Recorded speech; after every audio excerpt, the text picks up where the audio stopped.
Hey, what's up everybody? Welcome back to Unparalleled Universe. I hope everyone out there is having a great day. I know I'm having a great day because I just watched episode 1 of Moon Knight and I'm so damn excited about it. I just wanted to jump on camera and talk about it real quick. And just a quick disclaimer, I'm not an expert at reviewing movies. I'm not like a professional movie or TV show analyst. I'm just here to give you my thoughts about Moon Knight, so I do apologize if it's pretty scattered and all over the place and rambly and just crazy. But I just wanted to jump on here and talk about Moon Knight for a minute. So let's go ahead and get into it. So, warning, this video may contain some spoilers.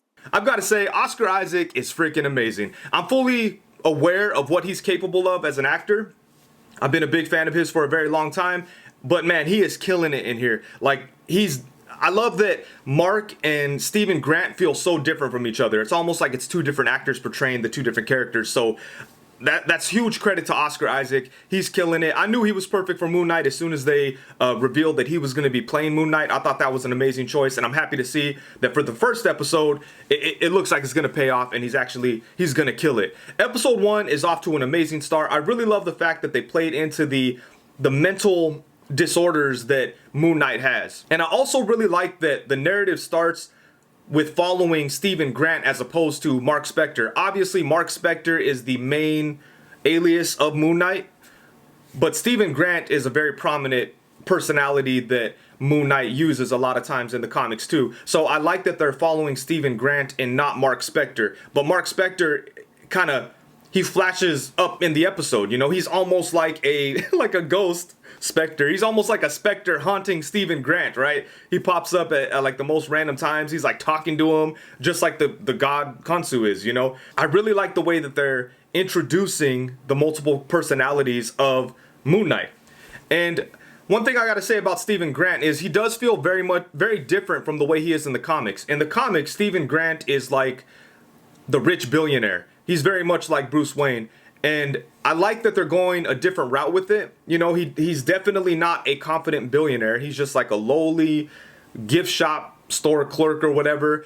He doesn't seem very well liked by his co-workers. He's just kind of there, you know. He looks very sad and confused all the time. Sometimes it seems like he's trying to act normal, you know, like he has a goldfish that he takes care of, kinda. And then he has like he tries to go on a date. He calls his mom, which I don't think he's talking to his damn mom on the phone. I don't know who the hell he's talking to, but I know it's not his mom. I'm thinking it's Arthur Harrow or whatever his name is, Ethan Hawke's character. I'm wondering if that's who he's talking to, and he's kind of just guiding him or just kind of messing with them.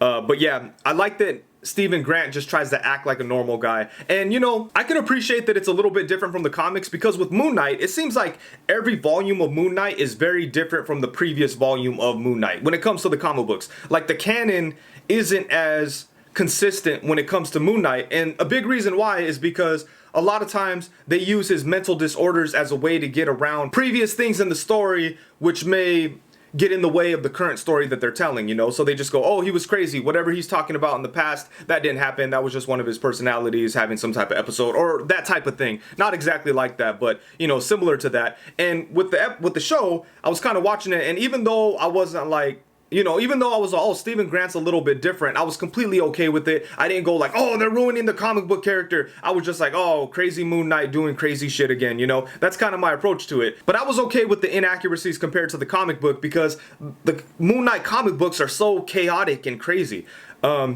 So I am happy that Mark Spector is revealed to be a mercenary though, because that's a big thing, and hopefully that aspect of the character still remains accurate. Like I hope that, you know, he was a bad mercenary that you know, dies out there in Egypt and then he gets kind of like sacrificed to the god Konshu. Or Konshu, I always mess up his name. But hopefully they still keep that part. I'm okay with his personalities being different, but hopefully Mark Spector's story is pretty accurate to the comics. And I love the way that Mark Spector is kind of just popping up, like talking to him in the background, being like a weird presence, just like the god that tortures Mark Spector. Like they're almost the same. And I like how they have they have a relationship. Like Konshu is constantly talking to Mark Spector, telling him to like take over Stephen Grant, you know, and poor Stephen Grant is there in the middle, scared and confused and not knowing what's going on, but then at the same time trying to just act like a normal guy, go on dates, go to work and do all that. So he's all jacked up. And I love that, you know, he has all these episodes that happen to him, but he thinks he just has a sleep disorder. But you know, he's falling asleep and then going out and fighting terrorists and arguing with gods and fighting monsters and all this kind of stuff. And then he just wakes up in the bed, chained to his bed with some sand around it, just so that he could stay there asleep, you know, like he doesn't want to have one of his episodes where he kind of just walks off. I love that what's actually happening is so different from what he thinks is happening. It all makes everything very confusing. And I love how the show has, you know, obviously he has multiple personalities, but it also illustrates that with all the mirrors, you know, like even in his house, he's in the bathroom or whatever, getting ready for his date that he's 2 days late for. And he's looking at 3 mirrors, you know, so there's probably going to be 3 prominent personalities in this show. And the whole thing about his different personalities is it makes it to where there could be endless show episodes of this show. You know, they could do another season based on a whole nother set of personalities and Moon Knight having to navigate through that. But yes, I am really enjoying episode 1 and the approach to it and how they choose to do things. So I'm very happy with the way that it's starting out. As far as like certain things in the story, I like how when he finds the cell phone, he calls his buddy, which I mean his girl, I assume it's his girlfriend Marlene. They were calling her Layla in the show, but maybe hopefully it's like her with the hidden identity or something. But I imagine that's Marlene, and she's like, oh, you know, Mark, blah blah blah blah, where you been? It's been months. So like in those, like he has these episodes, he goes out and he's gone for months and he develops like a whole life. He gets a job, he has a place where he's living, he has a damn goldfish, he has relationships, he's doing all this stuff just within a span of like a couple of months. And then she calls him like, where you been, you know, why do you have an accent? And he's like totally confused. But the fact that she called him Mark kind of set off a red flag for him, because right before that he was in a dream where this god was yelling at him to let Mark take over. And people were treating him like he was someone else. But when he was in that dream, his like personality shifts are triggered by a couple of things. It's like when he sleeps, he changes personalities. And also when he gets stressed out, you could see that he changes personalities, but only for a minute or like a second, long enough for him to cause damage. So like when he first pops up, wherever he's at, he's like in the field. I love how his jaw's like broken and he like doesn't know what the hell's going on. He's like bleeding and he pops it back into place, and he kind of has a very like normal reaction to it. He's like, oh, that was weird. But he's not like, it's almost like he's done this before, or like he knows it's a dream. So, you know, he pops it into place and kind of just goes, oh, okay. And he kind of gets up and he hears the voice. Then he kind of starts tripping out. And I love how Konshu pops up as like I never know if it's Konshu or Konshu, but he pops up as like a weird monster. And I like how he just pops up and disappears sometimes. I think that's so dope. But then, yeah, so he kind of collects himself, and then he realizes that he's getting chased, so these guys are shooting at him, whatever. And then he gets into this crowd and he meets Arthur, and Arthur recognizes him right away as the mercenary. So like Moon Knight or Mark Spector is out there causing problems for poor Stephen Grant. So when they try, so he has the scarab in his pocket. Arthur's like, give me the scarab. He tries to give it to him, but he can't. So like Stephen Grant wants nothing to do with any of this bullshit. He's like, yeah, you could have this. I don't even care how I got it. It's pretty, but it's not mine. You could have it. But Mark Spector like won't let him have it.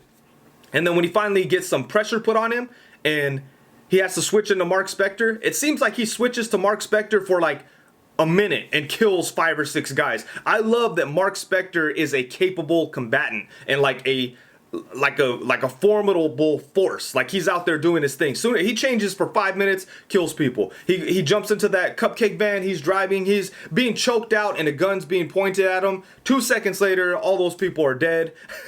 Or when he's driving, 2 cars on side of him. A second later, the truck he's in is flipped around and those cars are gone. And it's just all kinds of crazy stuff. I love just in the little flashes that we experience Mark, that he's a badass. That's super dope. And I like how they didn't really show us what was happening when he'd flip into the Mark Spector persona. I have a feeling they'll fill all that stuff in later and it's going to be insane. It'll probably be some of the dopest fight scenes, but we'll see how that goes. But yeah, and then as far as like Konshu, I think that he looks amazing. He looks scary, he looks big, creepy. He definitely has like a mummy vibe, which is awesome. And I like how he's an asshole, because in the comics he's an asshole. He's always talking shit to Mark, making him feel like shit, talking down to him, saying how like you need me. You know, he's kind of like an abusive partner. Like poor Mark is in a abusive relationship, and I like how that's how he's portrayed here, but he doesn't really treat Mark like shit. It seems like he favors Mark, but he treats Stephen Grant like a fucking piece of shit, man. He's like yelling at him, calling him weak, calling him a parasite, all kinds of stuff. But I love Konshu. I think he looks so dope. He's very scary, like the big long beak kind of face that he has going on. I think that kind of look for him popped up a lot during, was it the Jeff Lemire run? Or maybe even before that. Maybe it was the Brian Michael Bendis run. I can't remember when he first started to look like that. But speaking of the Brian Michael Bendis run, like I remember a panel in there where Moon Knight was like on a dock and Konshu was just like this big, huge titan of like a monster. And I like that in this show, he's not quite like that, but he's a big, scary presence and he just pops up. I like how when Stephen Grant was on the bus, like he saw him outside and he was all scared. That was cool. It kind of, to me, it would kind of make sense if instead of Stephen Grant, he was Jake Lockley, because he's more like, you know, street level kind of guy.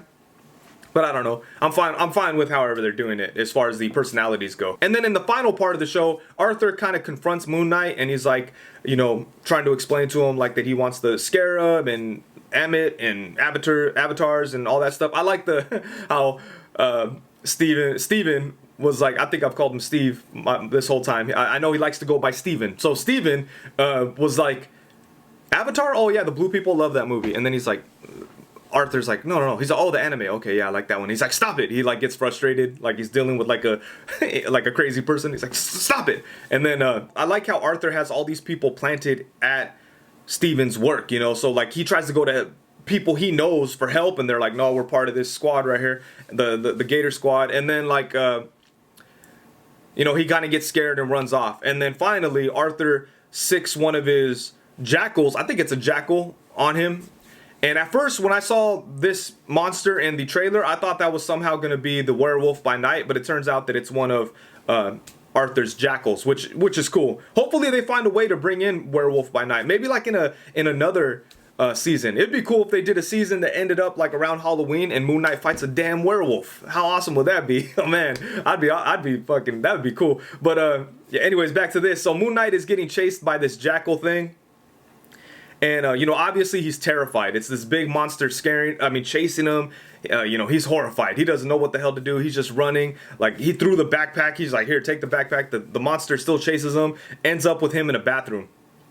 And in the bathroom, he's surrounded by mirrors. And this scene, along with the missing the steak dinner scene, are the two scenes that really displayed how good of an actor Oscar Isaac is. But in this one in particular, Steven is standing there. He doesn't know what to do. One of his reflections starts to move, and it's Mark, and it's a completely different person. Like, it looks the same, but he's acting and his mannerisms, and he's conducting himself very different than Stephen Grant. And it feels like a whole different person. And he convinces him to, like, you know, I have to take over this body so that I could fight this. I could save us. Let me save us.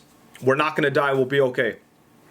So reluctantly, he kind of lets him. Then he slowly turns into Moon Knight as the monster bursts through the bathroom.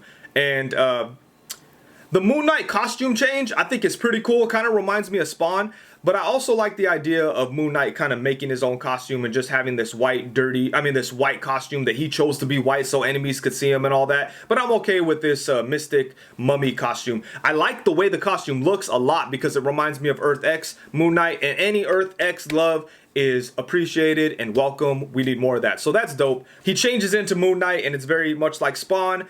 But then we're looking at him changing to Moon Knight, then it just kind of goes, the perspective changes to outside the bathroom, and all you see is like the sink fly out, and the whole tone changes. At first, like, we're scared for the main character. It's like, oh shit, this monster is gonna get him. And the next thing you know, we're scared for the monster because the monster is like trying to get away. All you see is him like coming out of the bathroom, but falling and then getting dragged back into the bathroom. It was like a horror scene in reverse, but the poor monster is trying to get away. Moon Knight grabs his ass and fucks him up. He's like whooping his ass, and I love that Moon Knight put fear into this fucking monster. I think that is so dope. But yeah, man, that's basically how the show ends. And you know, obviously there's a whole bunch of stuff that I missed in here, but I've got to say I loved it. I really, really loved it. I could see how some people could say that it's off to like a slow start, and for the first half of the episode, it was a little slow, but it was still engaging, and you know, it still did a very good job of making the multiple personality aspect interesting enough to like stay into it. You know, it didn't drag to a point where it was like slow and it felt like boring. Not at all. But I have seen a couple people already say that it's a slow burn, and I get that, but to me it didn't feel like a slow burn because there was enough engaging things going on. And shit, halfway through the episode, it goes from like can't be perceived as a slow burn to like full throttle insanity. So I'm with it. So that slow burn kind of it was to the benefit of the whole thing, because you're kind of watching it, you're like, oh man, what's this, you know? Oh shit, monsters and blood and broken jaws and talking to mystery women on the phone and fighting monsters. It's crazy, and that's what Moon Knight is all about. All those things definitely speak to the character of Moon Knight, and I'm so excited for it. I loved it. I really, really love this episode. Can't wait for episode 2. I really hope that it's as good as episode 1. And I love the fact that they're only doing 6 episodes. That way they could keep it tight and fun and insane. So I'm looking forward to the rest of this show. This is definitely the show that I was most hyped about when they started to announce all the TV shows. You know, I love Vision. I thought the Loki show was good. I love Captain America world. I love the world of Captain America. So, you know, Falcon and the Winter Soldier. I was looking forward to all that stuff. But Moon Knight was the one that I was really, really excited about, because he's a character that nobody knows, no connections. You know, I got people that work all the time asking me who Moon Knight is. I've always been a big fan of Moon Knight. He's somebody that, like, I feel doesn't get a whole bunch of love. He's often written off as a Batman clone, and this show solidifies the fact that he's nowhere near a Batman clone. He is completely different. If you thought he was a Batman clone, hopefully this show opens up your eyes and inspires you to go check out some comic books, because there's some dope comic book runs of Moon Knight. One of my favorites is the one by Charlie Hudson, I think his name was. Or Hudson, I always forget how to say his last name. I will leave a link to some of those books in the description below so you can check those out. That's really where I started to like Moon Knight, because it just showed how crazy he was and broken. It's really good stuff. But anyways, like I said, I really love this show. Can't wait for episode 2. And with that, I think that's it. Thank you so much for watching. Please let me know what you guys thought of Moon Knight episode 1 in the comments below. I look forward to hearing what everybody says. Thank you very much. Peace.